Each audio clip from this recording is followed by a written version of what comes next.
What's up, everybody? Nate here from Out of the Basement, bringing you a brand new action figure review. Technically 3 action figures. Today, from Neca Toys, we are looking at the Halloween 3 Season of the Witch Trick-or-Treaters.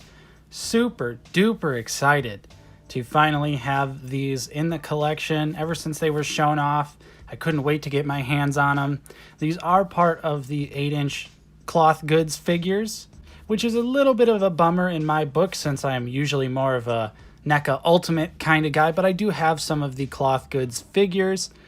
And later in the video, I will be showing you how they scale with the Ultimate figures to see if we could, maybe fudge them in, but chances are probably not. So let's take a look at the package here. You can see right in front of you, it has the OG cover art of Halloween 3. It's actually got some raised texture at the top for the Halloween 3 logo, which is awesome. And this is actually a little slip cover. So on the sides here, you have the witch, the skeleton, and the pumpkin mask. On the back, you've got the silver Shamrock logo. On here, it tells you exactly what is inside. On the other side, you get the 3 masks again. And then this just slides off like so. Oop. And there you go. You can see the trick-or-treaters in the package. You can see everything that they come with. Really nice window presentation here. They're all looking really nice in the package. Can't wait to get them open. And then on the back here, you can see it's got a really awesome sort of pseudo advertisement for the costumes, which is really awesome. There's tons of little cool details in here. We've got some promo pictures of the figures as well, and that is awesome. And I love this little cutout thing right here for the postage. Super dope. This is a really, really nice package here from NECA. They really went above and beyond with the packaging. But you guys know me. I love freeing my figures from their plastic prison. So let's go ahead. We're going to pop these open. We'll take a look at the accessories first, and then we'll take a look at the figures. And of course, here in the background, you can see the trick-or-treaters right there. First up here, we've got these sort of clawing hands that come with every single trick-or-treater. So you get 3 pairs of these hands. They're the exact same hands across the board. And if you've seen the movie, you know what these hands are for. Of course, no spoilers here. You should definitely watch Halloween 3. It is fantastic. Easily one of the best entries in the series.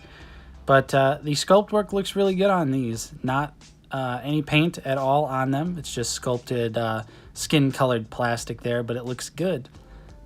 Nice little details in there for the hands. Then we get 2 paper trick-or-treat bags for the kids. And they do actually open. So you can store some stuff inside there if you really want to. So you get 2 brown ones.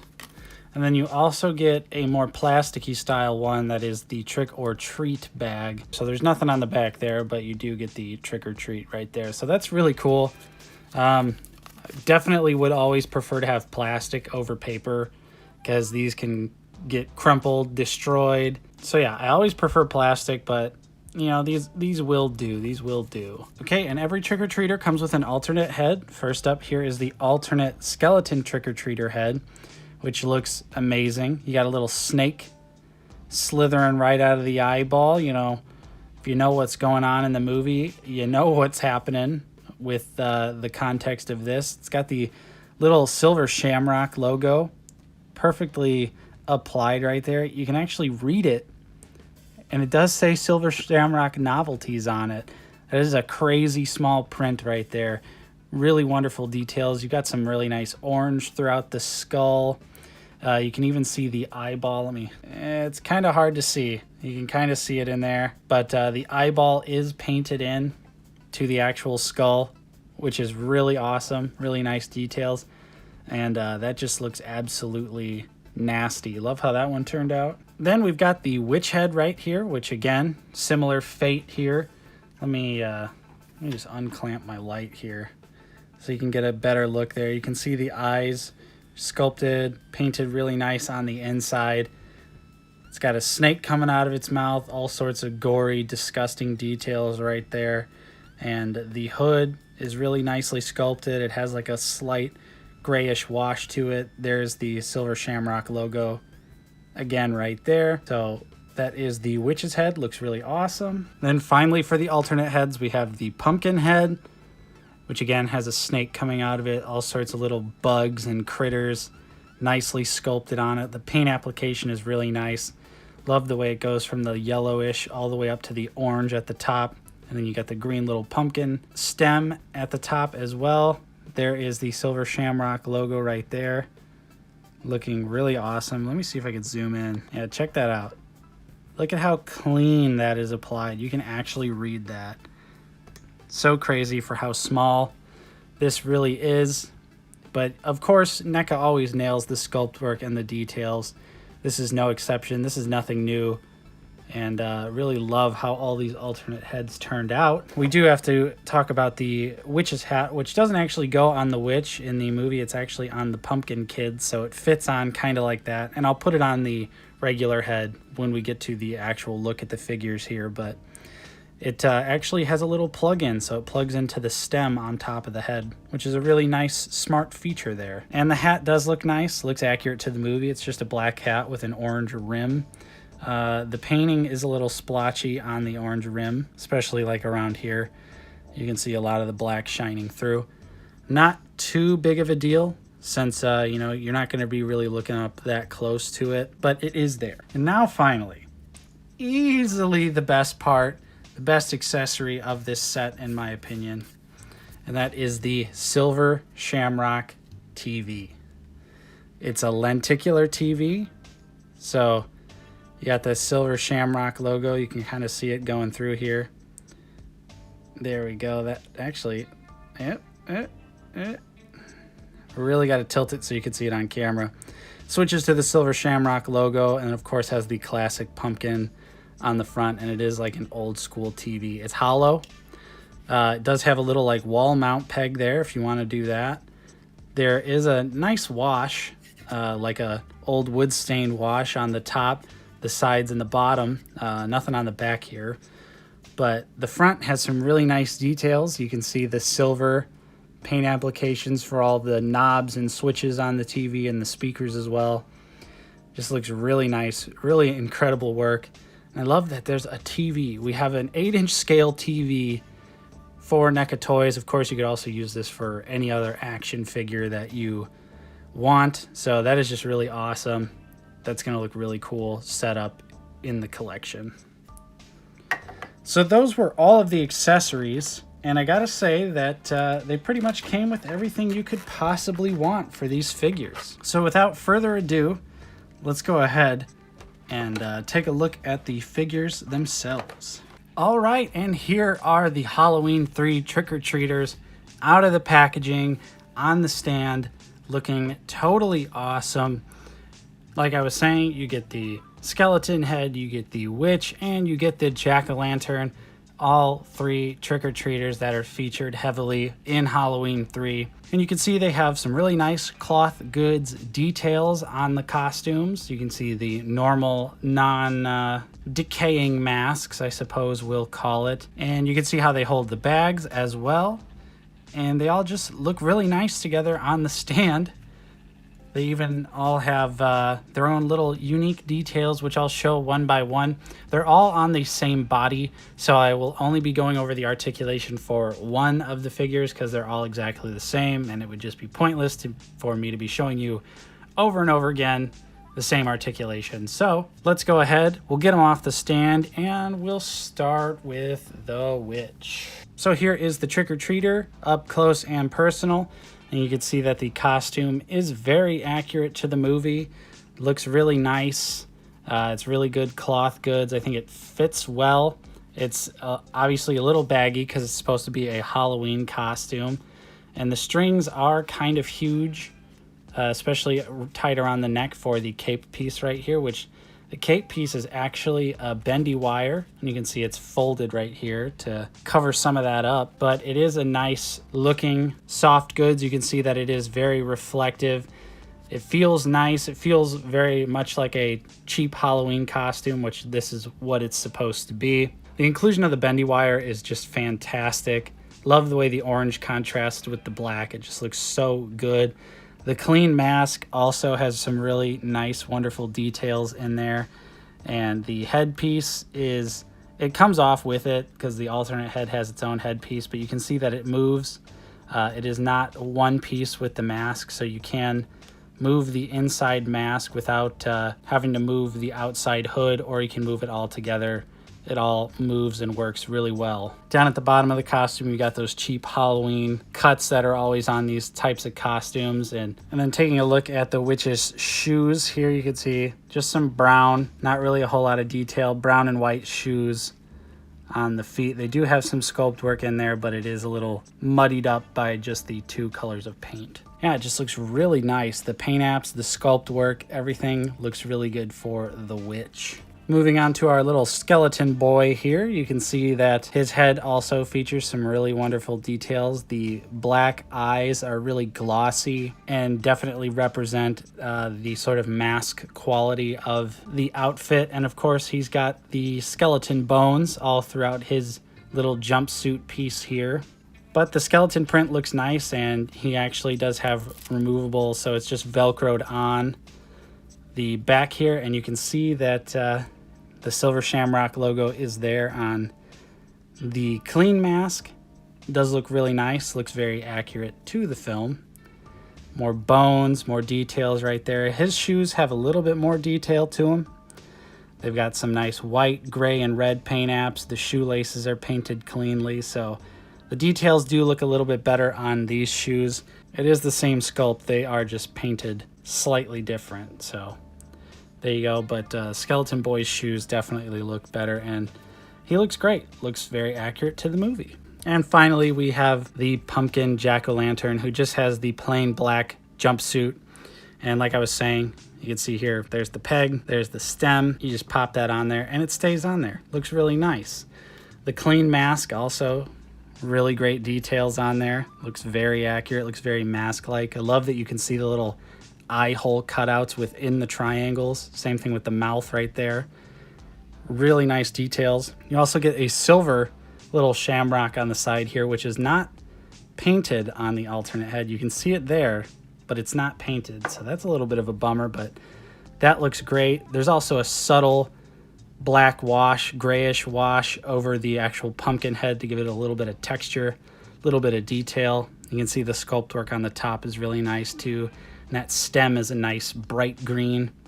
Silver Shamrock logo on the back of the mask, of course.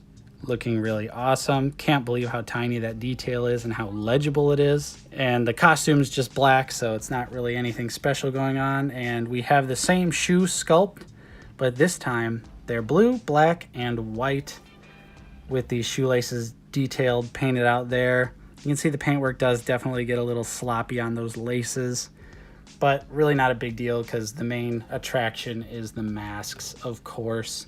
So really interesting that the details on the witch shoes are pretty much non-existent, but the other two trick-or-treaters have some decent details on the shoes. All right, so let's take a look at the articulation. The pumpkin mask can look up an okay amount. He can look down pretty far. The head articulation is probably the only thing that's going to be different, so I will show off the head articulations, but the bodies all are the same. The shoulders move out very far.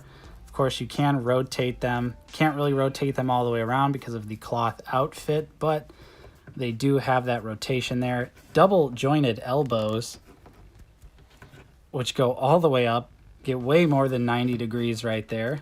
It's really nice. You also get a bicep swivel, and of course the wrist rotates around, and it's on the horizontal peg, so you can move that in and out. And the other arm is also the horizontal peg as well. The legs, he can almost do the splits 100%. Actually, pretty much can. So if you want to do some kung fu moves with your trick-or-treaters, that's absolutely a possibility. There is thigh swivel there as well, so that's awesome. Really nice. The legs can kick up pretty far. You can see they can kick up all the way straight. Single jointed knees that give you exactly 90 degrees there. And the feet can move down just a little bit, can move up really far, and no ankle pivot. So the articulation, especially for the cloth goods figures, is pretty awesome. It's pretty good on on the body. So let's see the other two here. Like I said, we'll just do the head. Head can look up that far. Head can look down. Of course, rotates, and you do get some attitude out of the heads. I forgot to do the attitude on this one. There you go. And for the witch, you can have it look up a pretty good amount. Actually, I just lifted it off the peg. So yeah, head can look up about that far and can look down pretty much not at all on the witch. But of course, she's got the cowl over, so you're not really going to be getting a lot out of that anyways. Now let's see how easy it is to pop the alternate heads on. Wow, that was great. Usually I feel like with NECA toys, the alternate heads are always a pain in the ass to pop on, but these ones just go right on. And you can see it's actually a ball joint for the head. So that's really nice. Test out the hands here. Oh, okay, there we go. Plug the new hand in. So yeah, they're a little stiff to get in there, but they can reach the head. So of course you can, you know, do something like this, like we see in the movie. Really like that a lot. So let's go ahead. We're gonna take the pumpkin head off, put the clean head back on. We'll line them up, and now it's gonna be time for some size comparisons. All right, first up we have Chucky, and then the Ultimate Sam, which, you know, if you wanted to play like these trick-or-treaters were a little bit older, which, I mean, we know in the movie that they're not, this scale really wouldn't be so bad with Sam, so I kind of dig that. Then we have the Ultimate Halloween 2 Michael Myers and the Mezco 112 Michael Myers. And again, I don't hate the scale between the Ultimate and the Trick-or-Treaters. It's not bad, but they are a little tall, and they do look a little bit bigger, but you can just, you know, they're wearing masks, so of course their heads are going to be a little more enlarged, but of course we all knew it wasn't going to scale with the Mezco figure. I was just throwing that in there. Then we have the McFarlane Toys Ghostface and the NECA Toys Superman. And then finally we have the Cloth Goods Herbert West and the Pamela Voorhees from this same line. So you can see, you know, the scale's pretty good. I think you really could fudge these in with your normal Ultimate line, because they are supposed to be kids, but, you know, and wearing masks, you can definitely fudge how big their heads are. I think that's really the only main concern. So overall, not too bad. I really dig the scale on these. So overall, I really do enjoy this 3-pack of figures. I think it's really awesome that NECA put out a Halloween 3 specific set of figures. Never thought we'd ever see anything like that from Halloween 3. Of course, it's often, you know, shit on as one of the least desirable Halloween movies because Michael Myers is not in it, but I do truly think it is a fantastic movie. The figures all look really awesome. I don't really have too much to complain about, other than I feel like with the pumpkin-headed character, we could have possibly got a hoodie or something to recreate the scene. You know the scene I'm talking about. But unfortunately that did not happen, but this will do. I feel like it comes with a lot. The alternate heads are nice. The TV is nice. So I really enjoy this set. Hopefully you guys can find a way to pick it up. It is sold out pretty much everywhere online, although you can still pick it up from NECA's eBay store. That's how I got mine. Other places like Big Bad Toy Store are already sold out. So get it while you can. Get it before these skyrocket in price. I enjoy them. Any NECA/Halloween collector needs these in their collection. So there you go. That is my review. Hopefully you guys enjoyed. If you did, don't forget to leave a like, subscribe if you're new. We're always talking about action figures here on the channel. Mostly NECA, mostly Black Series. So if that interests you, you're definitely in the right spot. I'm Nate from Out of the Basement. Thank you so much for watching, and I'll see you guys next time.